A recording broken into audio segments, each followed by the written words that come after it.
اور ہمارے امت کے ساتھ ہی نہیں، بانی اسلام کی عزت کے ساتھ مذاق، یہ روزانہ نہیں چل رہا ہے۔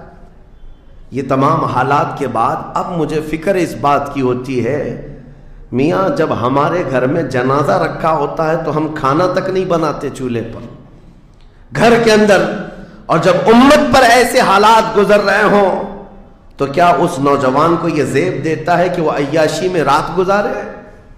کیا اسے یہ زیب دیتا ہے کہ وہ نکڑ پر بیٹھ کر پوری رات کو تباہی کے اڈے پر گزارے؟ تمہارے ہاتھ میں تاش کے پتے، تمہارے ہاتھ میں شراب کی بوتلیں کیسے آ گئیں؟ یہ امت وہ ہے، تمہیں میں بتاؤں، جنگ تبوک ایک جنگ ایسی ہے حضور پاک صلی اللہ تعالیٰ علیہ وسلم کی زندگی پاک میں 900 کلومیٹر کا فاصلہ ہے مدینہ طیبہ سے۔ ہوا یہ تھا کہ ایک صحابی رسول حضور صلی اللہ تعالیٰ علیہ وسلم کے قاصد بن کر جا رہے تھے، اور بیچ راستے میں ایک عیسائی بادشاہ کے گنڈوں نے اس صحابی رسول کو گرفتار کیا اور ان کو ٹکڑے ٹکڑے کر قتل کر دیا۔ موب لنچنگ اس زمانے میں بھی ہو رہی ہوتی۔ یہ خبر جیسے ہی مدینہ طیبہ پہنچی، وہ لوگ ایسے نہیں تھے کہ انا للہ پڑھ کر خاموش ہو جاتے ہیں۔ صحابہ کرام کا جم غفیر مدینے میں جمع ہوا، عرض کیا یا رسول اللہ صلی اللہ علیہ وسلم آپ کا حکم کیا ہے؟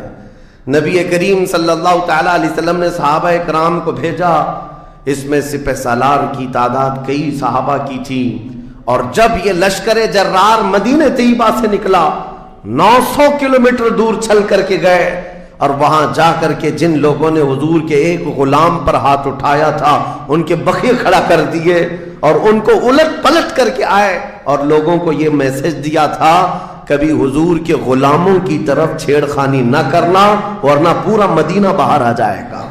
یہ یونٹی، یہ اتحاد، ان کے اندر یہ احساس میرے آقا صلی اللہ تعالیٰ علیہ وسلم نے پیدا کر رکھا تھا کہ کل مؤمن جسد واحد۔ حضور صلی اللہ تعالیٰ علیہ وسلم نے فرمایا کہ پورا جتنے مومن ہیں وہ سب ایک جسم کی طرح ہیں، ایک جسم کی طرح ہے۔ اذا اشتکى عضو تداعى له سائر الجسد بالسهر والحمى، جیسے ایک پارٹ کو اگر درد ہوتا ہے تو پورے جسم میں بخار آتا ہے۔ مومنوں کی کیفیت یہ ہونی چاہیے، لیکن احساس دھیرے دھیرے ختم ہوتا چلا گیا۔ آج ہماری پستی کا ایک سبب یہ بھی بتایا جاتا ہے، جس کو شاعر نے کہا تھا قوت فکر و عمل پہلے فنا ہوتی ہے جب کسی قوم کی شوکت پہ زوال آتا ہے۔ سوچنے سمجھنے کی صلاحیت پہلے ختم ہو جاتی ہے، آدمی سوچتا نہیں، سمجھتا نہیں، بس اپنے